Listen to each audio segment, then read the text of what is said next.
Article 16. இப்போ article 16 of the constitution வந்து first classification of fundamental rights, right to ஈக்குவாலிட்டியில் வருது. இங்கே வந்து equal opportunity in public employment. இப்போ பப்ளிக் எம்ப்ளாய்மெண்ட் அப்படின்னா கவர்மெண்ட் ஜாப்ஸ். இப்போ கவர்மெண்ட் ஜாப்ஸுக்குள்ள ஈக்குவல் ஆப்பர்ச்சுனிட்டி எல்லாருக்கும் இருக்குது. அப்போ யார் இந்த கவர்மெண்ட் ஜாப்ஸ் ப்ரொவைட் பண்ணுறா அப்படின்னா ஸ்டேட், அரசு வந்து இந்த ஜாப்ஸை உருவாக்கி கொடுக்குது. அதில் பங்கு பெறுறதற்கு எல்லாருக்கும் ஈக்குவல் ஆப்பர்ச்சுனிட்டி இருக்குது. ஆனால் எந்த பாகுபாடும் பார்க்கக்கூடாது, எல்லாருக்கும் ஈக்குவல் ஆப்பர்ச்சுனிட்டி கொடுக்கும். அப்போ ஒரு மதத்தின் அடிப்படையில், கேஸ்ட் அடிப்படையில், பிளேஸ் ஆஃப் பர்த் அடிப்படையில், பிளேஸ் ஆஃப் ரெசிடென்ஸ் அடிப்படையில், இந்த அடிப்படையில் பாகுபாடு பார்க்கக்கூடாது. பட் அதே சமயத்தில் சில விதிவிலக்கும் கான்ஸ்டியூஷன் கொடுக்குது. சில கவர்மெண்ட் ஜாப்ஸுக்கு வந்து இந்த இடத்தோடைய பர்டிகுலர் இடத்தோடைய லோக்கல் நாலேஜ் தேவை, அந்த லோக்கல் நாலேஜ் இருக்கிறவங்கள தான் அப்பாயிண்ட் பண்ணணும் அப்படின்ட்டு இருந்துச்சு அப்படின்னா பார்லிமெண்ட் ஒரு சட்டத்தை கொண்டு வந்து இந்த பணி பார்க்குறதற்கு, இந்த வேலை கவர்மெண்ட் ஜாப் பார்க்குறதுக்கு அந்த லொக்காலிட்டியில் இருக்கிற அந்த இடத்த பற்றியான அறிஞ்ச ஒரு ஆளை போடலாம் அப்படிங்கிற சட்டத்தை கொண்டு வரலாம். யார் கொண்டு வரலாம்?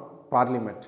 அதே சமயத்தில் சில கவர்மெண்ட் ஜாப்ஸ் இருக்குது, அது வந்து கோயில்களுக்குள்ளே வேலை பார்க்கக்கூடிய வேலைகளாக இருக்கலாம். இப்போ தமிழ்நாட்டில் வந்து பார்த்திங்கன்னா ஹெச்ஆர்என்சி கோயிலை நிர்வாகம் பண்ணக்கூடியது வந்து ஹெச்ஆர்என்சி டிபார்ட்மெண்ட். அந்த ஹெச்ஆர்என்சி டிபார்ட்மெண்ட்டில் வேலை பார்க்குறவங்க வந்து வெறும் ஹிந்துக்களாக தான் இருக்கலாம் அப்படின்னு ரிலீஜியன் பேசிஸில் நீங்கள் டிஸ்கிரிமினேட் பண்ணலாம்.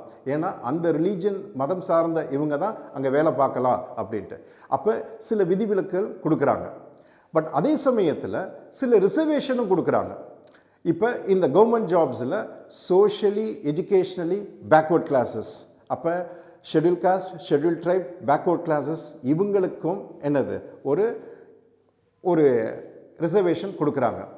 அப்போ இது எல்லாமே விதிவிலக்கு. இது போக வந்து என்ன பண்ணுறாங்க அப்படின்னா ரிசர்வேஷனில், அதாவது கவர்மெண்ட் ஜாப்ஸில் என்ட்ரி லெவலில் மட்டும்தான் ரிசர்வேஷன் இல்லை, அதாவது அந்த வேலைக்கு போகிறதுக்கு மட்டும்தான் ரிசர்வேஷன் கொடுக்கல. பட் ஆனால் அந்த வேலைக்கு போனதுக்கப்புறம் ஒரு ப்ரொமோஷன், இந்த வேலையிலிருந்து அடுத்த பதவி உயர்வு போகும்போதும் ரிசர்வேஷன் இருக்குது அப்படிங்கிறதான் இங்கே கொடுக்குறாங்க. அப்போ ரிசர்வேஷன் யாருக்கு கொடுக்கணும்?